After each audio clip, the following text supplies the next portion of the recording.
मेरा अपना ये मानना है कि परसेंटेज से योग्यता निर्धारित नहीं है। सचिन हाई स्कूल फेल है, विराट कोहली के पास कोई योग्यता नहीं है।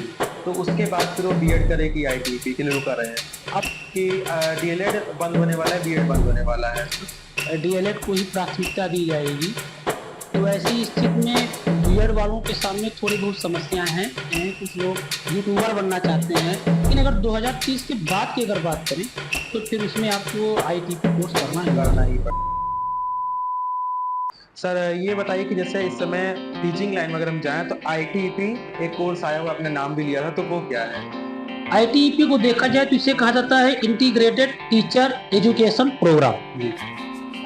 वर्तमान की सरकार के द्वारा अपनी नई शिक्षा नीति के तहत उन्होंने इस कोर्स को लॉन्च किया है।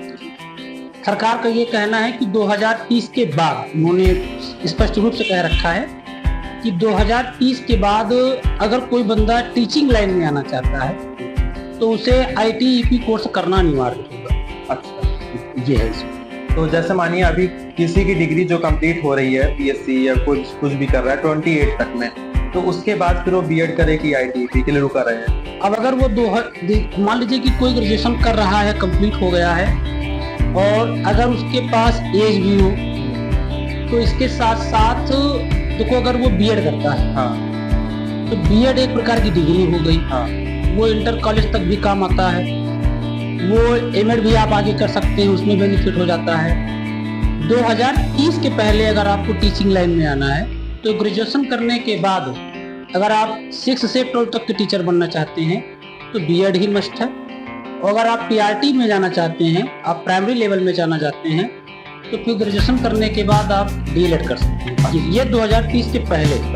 लेकिन अगर 2030 के बाद की अगर बात करें तो फिर उसमें आपको आईटीपी कोर्स करना ही पड़ेगा, चाहे अगर हम पहले से बीएससी वगैरह करें तब भी करना पड़ेगा। अच्छा सर, हमने ये सुना है ऐसे समय काफी रूमर्स कह लीजिए ने कि डीएलएड बंद होने वाला है, बीएड बंद होने वाला है। नहीं, ऐसा कुछ भी नहीं है। बीएड बंद होने वाला नहीं है। सरकार की जो ये पॉलिसी है आईटीपी, इनका एक 4 साल का कोर्स है। हाँ। और इनकी इस 4 साल के कोर्स में ग्रेजुएशन प्लस बीएड ऐड है। मतलब जब आप 4 साल का कोर्स करेंगे इसमें बीएड जो है वो आपका ऐड होगा। बाकी डीएलएड को लेकर भी ऐसा तो सरकार की तरफ से कोई संदेशा नहीं है, कोई मैसेज नहीं है कि डीएलएड हम बंद करने वाले हैं। हाँ, ये कहा जा सकता है कि जिस हिसाब से कोर्ट के फैसले आए, हाँ, ये भी प्राइमरी लेवल में केवल डीएलएड को ही प्राथमिकता दी जाएगी। तो ऐसी स्थिति में बीएड वालों के सामने थोड़ी बहुत समस्याएं हैं। बाकी हर स्टेट का डीएलएड का मामला थोड़ा अलग अलग होता है, क्योंकि हमने बताने का प्रयास भी किया कि शिक्षा जो है वो समवर्ती सूची का सब्जेक्ट होने की वजह से हर स्टेट अपने यहाँ अलग अलग व्यवस्थाएं बनती है।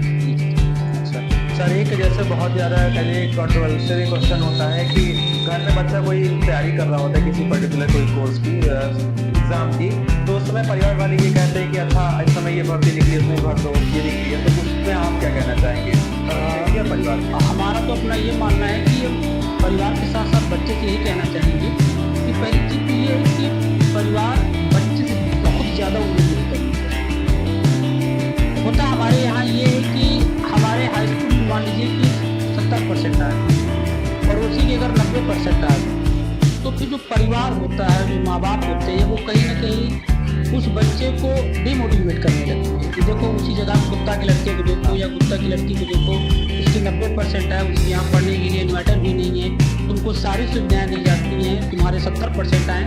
मेरा अपना ये मानना है कि परसेंटेज से योग्यता निर्धारित नहीं है। अगर कुछ ऐसा होता तो सचिन हाई स्कूल फेल, वो आज यहाँ तक न होते। विराट कोहली के पास कोई योग्यता नहीं है, वो यहाँ तक न होते। तो ऐसी स्थिति में परिवार को ये देखना चाहिए कि उनका बच्चा चाहता क्या।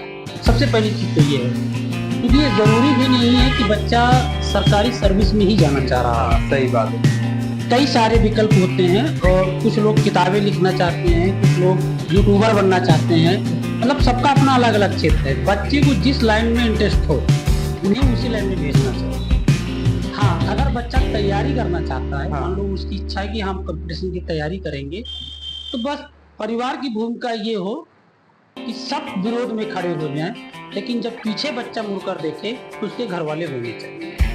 परिवार जब सपोर्ट में रहता है तो आप ये मानकर चलिए कि चाहे जितनी बड़ी चीज हो, बच्चा कभी डिमोटिवेट नहीं हो सकता है।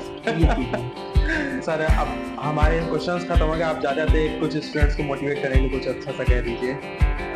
हम यही कहना चाहेंगे कि आप अपनी एक सकारात्मक सोच के साथ जो भी आप काम करना चाहते हो उस काम को करिए।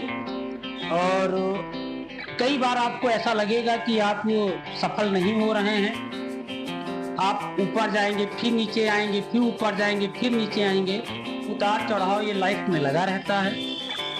समुद्र जितना गहरा है उतना ही शांत है, और नदी में पानी जितना कम है उसमें उतनी ही ज्यादा लहरें उठती हैं। तो आप समुद्र बनिए, अपने आप पर विश्वास बनाए रखिए। एक दिन तो नहीं, लेकिन एक दिन सफलता आपके कदम जरूर चूमेगी। हम जरूर जीतेंगे। Okay, thank you. बहुत बहुत शुक्रिया सर। तो ये रहा आज का हमारा पॉडकास्ट। फिर आपको किसी नए उसमें मिलाएंगे, तब तक ये मिलता है। नमस्कार।